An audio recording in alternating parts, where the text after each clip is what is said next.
Alhamdulillahirrahmanirrahim, kita bertemu kembali dalam mata kuliah studi hadis. Kali ini kita akan membahas mengenai pembagian hadis berdasarkan kualitas sanad.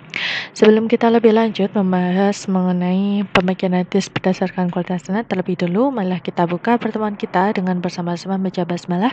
Bismillahirrahmanirrahim. Semoga kita senantiasa diberi kemudahan dalam memahami materi ini dan diberi ilmu yang bermanfaat. Sebelumnya teman-teman, saya akan menguraikan sedikit mengenai maksud dari kualitas hadis. Apa sih maksud dari kualitas hadis?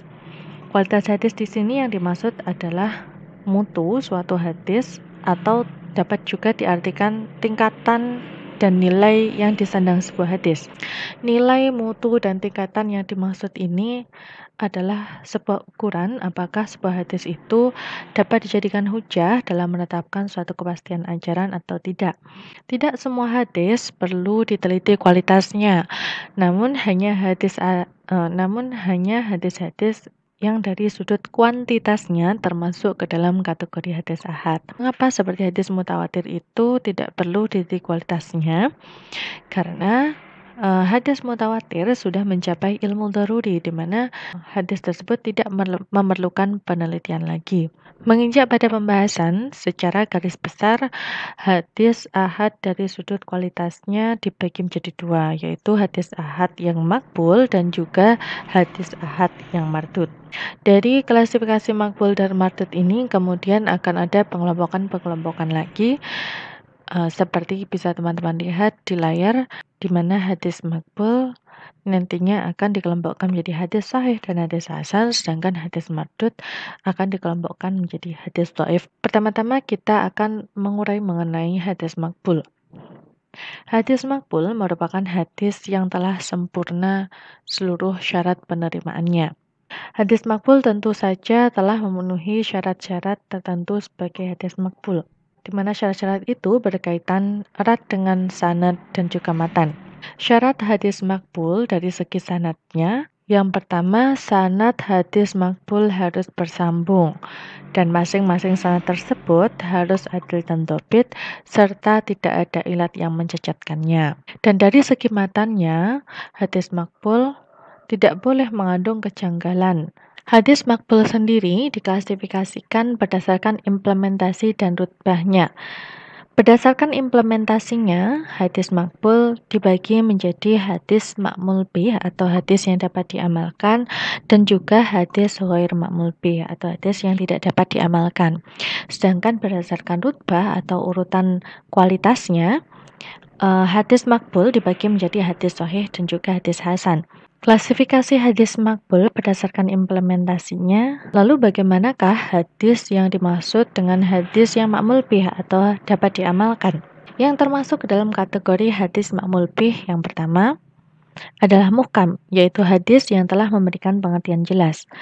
Kemudian yang kedua mukhtalif, yaitu hadis yang dapat dikompromikan dari dua buah hadis sahih atau lebih yang dari sudut zahirnya mengandung pengertian yang bertentangan. Dan yang ketiga adalah rajih, yaitu hadis yang lebih kuat dari dua buah hadis sahih yang nampak bertentangan. Dan yang terakhir nasih, yaitu hadis yang menasah atau menghapus ketentuan hadis yang datang terlebih dahulu.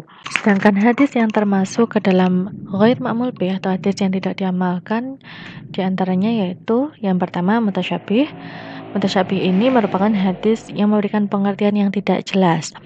Kemudian marjuh, yaitu hadis yang kehujahannya dikalahkan oleh hadis yang lebih kuat. Mansukh, yaitu hadis yang datang terlebih dahulu, kemudian ketentuan hukumnya telah dinasah atau dihapus oleh hadis yang datang kemudian. Dan juga mutawaqqif, yaitu hadis yang kehujahannya ditangguhkan karena pertentangan antara satu hadis dengan hadis lainnya yang belum dapat diselesaikan. Hadis makbul dibagi ke dalam hadis sahih dan hadis hasan. Nah, yang pertama adalah hadis sahih. Hadis sahih secara bahasa, sahih itu merupakan lawan kata dari sakim atau sakit.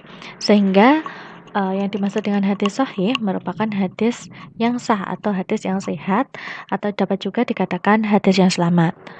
Sehingga secara istilah hadis sahih merupakan hadis yang disandarkan kepada Nabi SAW yang sanadnya bersambung, diriwayatkan oleh perawi yang adil dan dhabit hingga sampai akhir sanad, dan tidak ada kejanggalan serta tidak berilat. Ringkasnya, Ibnu Hajar Al-Asqalani juga mendefinisikan mengenai hadis sahih, yaitu hadis yang diriwayatkan oleh orang yang adil, sempurna kedobitannya, bersambung sanadnya, dan tidak berilat. Hadis sahih ini tentu saja hadis-hadis yang memenuhi beberapa syarat. Syarat-syarat hadis sahih diantaranya yang pertama diriwayatkan oleh para perawi yang adil, di mana adil yang dimaksud di sini adalah sifat yang mendorong terpeliharanya ketakwaan, yaitu senantiasa melaksanakan perintah dan meninggalkan larangan Allah, baik akhlaknya, baik akidahnya, terpelihara dirinya dari dosa besar dan kecil, serta menjaga akhlaknya dari hal-hal yang menodai muru'ah. Di samping seorang itu adalah seorang yang muslim, baligh, berakal sehat, dan juga tidak fasik. Inilah makna adil bagi perawi. Lalu dari mana keadilan seorang perawi itu dapat diketahui? Keadilan seorang perawi dapat diketahui yang pertama dari keutamaan kepribadian nama perawi itu sendiri. Bagaimana seorang perawi itu dikenal di kalangan ahli hadis. Sehingga apabila seorang perawi itu dikenal memiliki sifat adil di kalangan ahli hadis, maka keadilannya itu tidak diragukan lagi. Kedua, penilaian dari para ulama.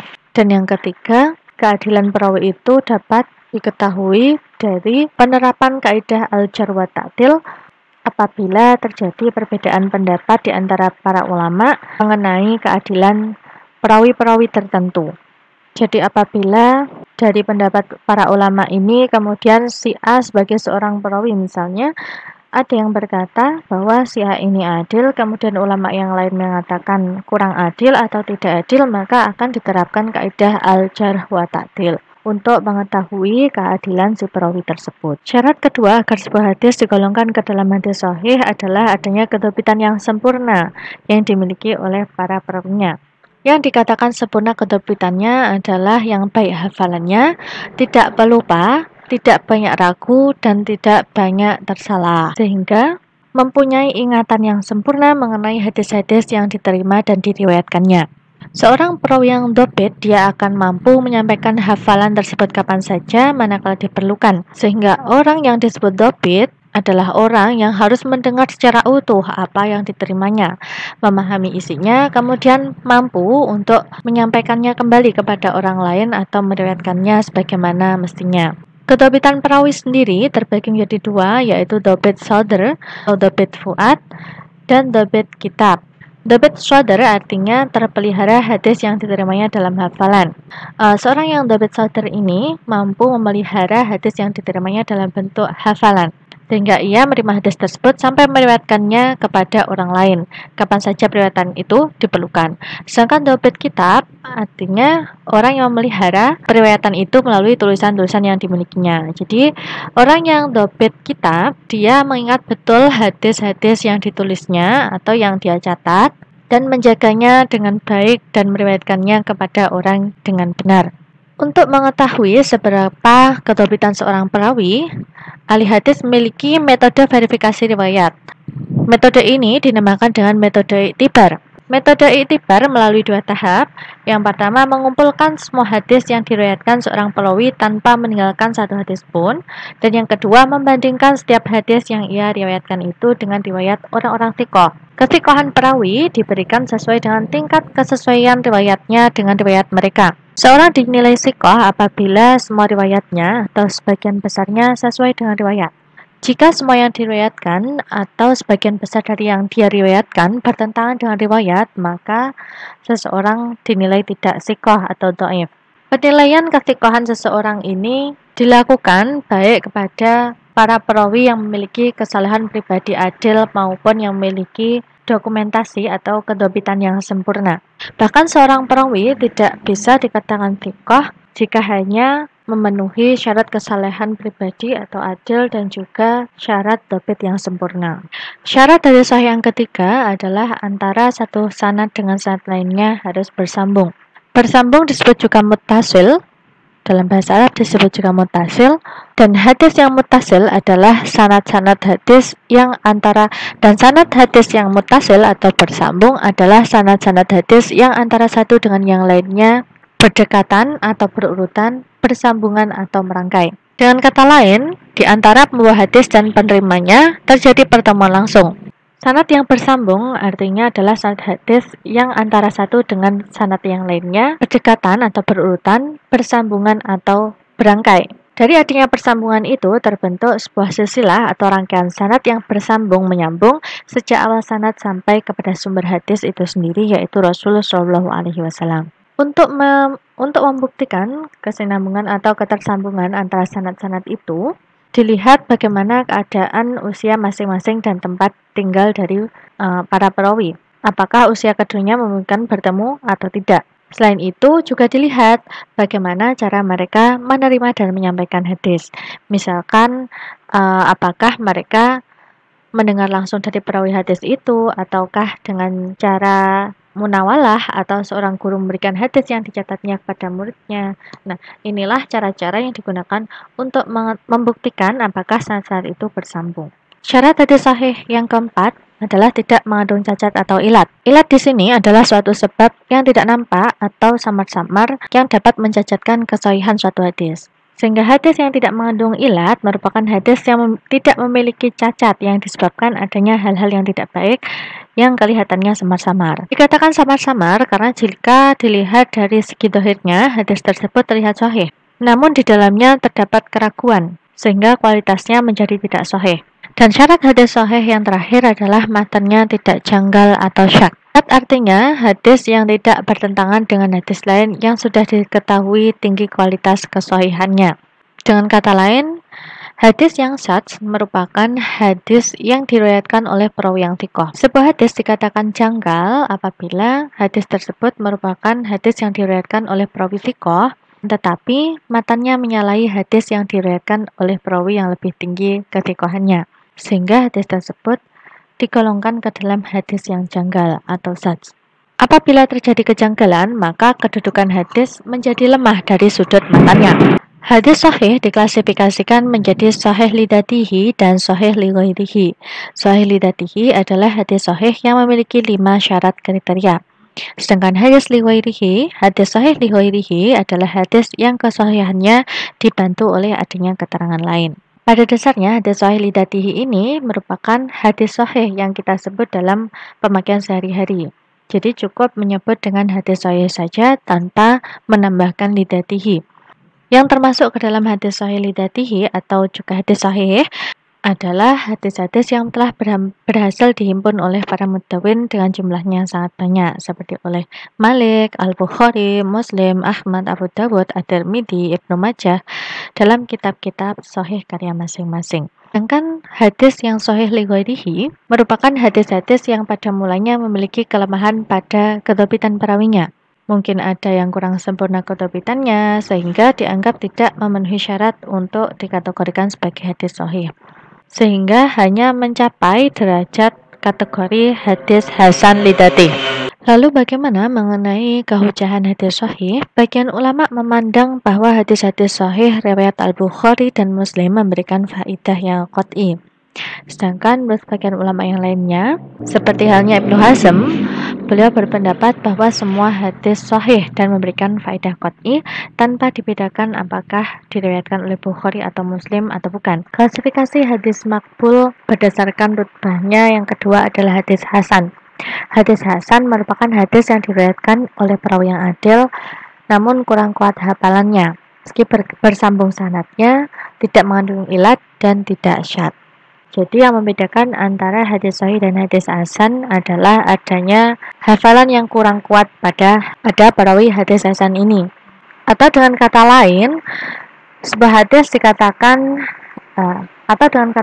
perbedaan antara hadis sahih dan hadis hasan terletak pada tingkat kedobitan perawinya, di mana tingkat kedobitan perawi dari hadis hasan ini berada di bawah tingkat kedobitan perawi hadis sahih. Pada mulanya, para ulama hanya membagi hadis ke dalam 2 kategori, yaitu hadis sahih dan dhaif. Namun, karena ditemukannya kriteria perawi yang kurang sempurna dalam kedobitannya, artinya si perawi ini kualitas hafalannya di bawah kebanyakan perawi sahih, namun di atas perawi dhaif, maka tingkat kedobitannya itu tergolong ke dalam tingkat kedobitan menengah antara sahih dan dhaif. Sehingga hal inilah yang melatar belakangi adanya hadis hasan. Sehingga urutannya adalah hadis sahih, hadis hasan, kemudian hadis dhaif. sebuah hadis digolongkan ke dalam hadis hasan apabila memenuhi beberapa syarat. Yang pertama, para perawinya adil. Yang kedua, ketebitan perawinya di bawah perawi hadis sahih. Yang ketiga, sanad-sanadnya bersambung. Yang keempat, tidak terdapat kejanggalan atau sad. Dan yang kelima, tidak mengandung ilat. Hadis hasan dikelompokkan menjadi hasan lidzatih dan hasan lighairih. Hadis hasan lidzatih adalah hadis yang telah memenuhi persyaratan hadis hasan yang 5 yang sudah saya sebutkan tadi. Dan hadis hasan lighairih adalah hadis yang menduduki kualitas hasan karena dibantu oleh keterangan lain, baik adanya syahid maupun mutabi. Lalu apakah hadis hasan ini bisa dijadikan hujah? Baik hasan lidzatih maupun hasan lighairih juga dapat dijadikan hujah untuk menetapkan suatu kepastian hukum yang harus diamalkan. Hanya saja terdapat perbedaan pandangan di antara ulama dalam soal penempatan rutbah atau urutannya yang disebabkan oleh kualitasnya masing-masing.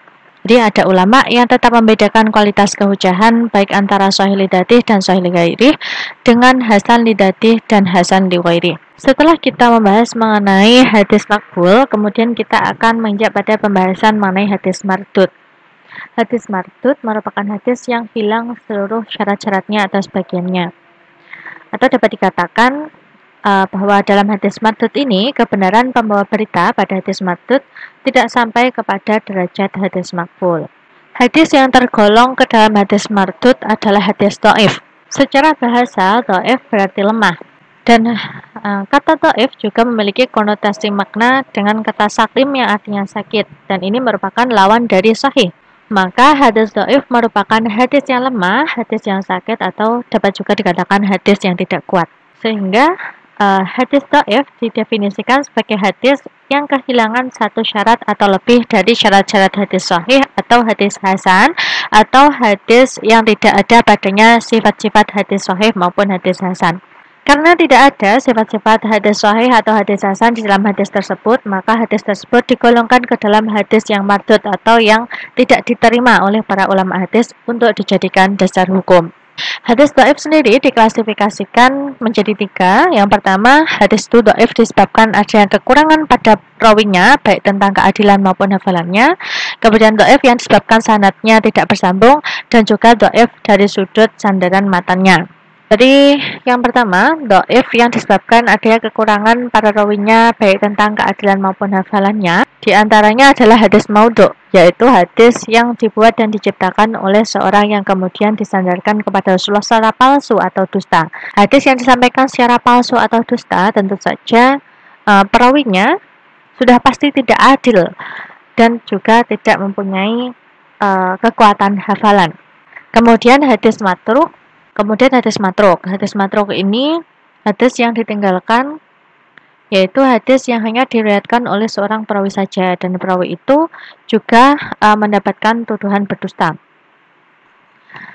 Hadis mungkar yaitu hadis yang hanya diriwayatkan oleh seorang perawi yang lemah, yang bertentangan dengan hadis yang diriwayatkan oleh perawi yang terpercaya atau jujur. Kemudian hadis mu'allal artinya hadis yang dinilai sakit atau cacat, yaitu hadis yang di dalamnya terdapat cacat yang tersembunyi.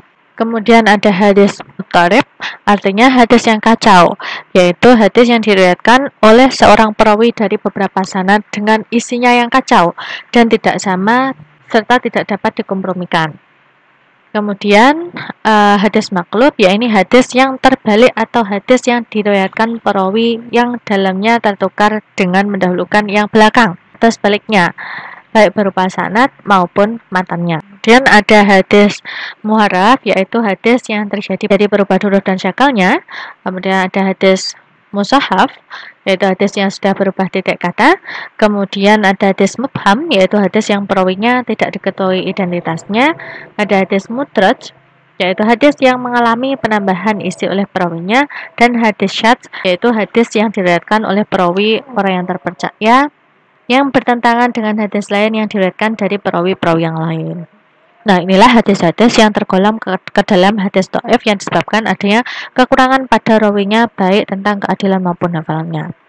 Kemudian hadis dhaif yang disebabkan sanadnya tidak bersambung, diantaranya adalah hadis mu'allaq, yaitu hadis yang digugurkan sanad pertamanya. Kemudian ada hadis mursal, yaitu hadis yang digugurkan sanad terakhir. atau nama sahabat sanad terakhir, di mana sanad terakhir itu adalah sahabat dan nama sahabat itu tidak disebut. Kemudian ada hadis mu'dal, yaitu hadis yang digugurkan dua orang rawi atau lebih berturut-turut. Hadis yang dalamnya digugurkan dua orang rawi atau lebih berturut-turut. Kemudian ada hadis munqati, yaitu hadis yang digugurkan dua orang perawinya atau lebih dan tidak berturut-turut.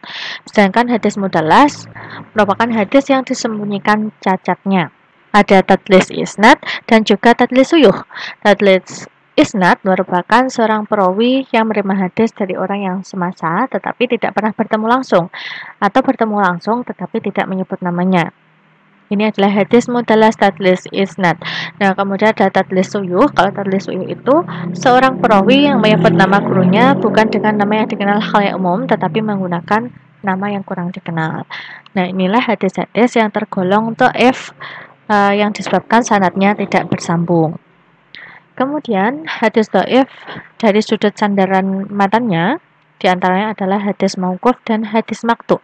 Hadis mauquf merupakan hadis yang matanya disandarkan kepada sahabat, sedangkan hadis maqtu merupakan hadis yang matanya disandarkan kepada tabi'in.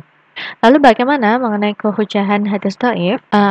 Hadis dhaif ini mengenai kehujahannya terdapat 3 pendapat. Yang pertama, tidak dapat diamalkan secara mutlak. Yang kedua, dapat diamalkan dengan adanya persyaratan yang ketat. Dan yang ketiga, boleh mengamalkan secara mutlak.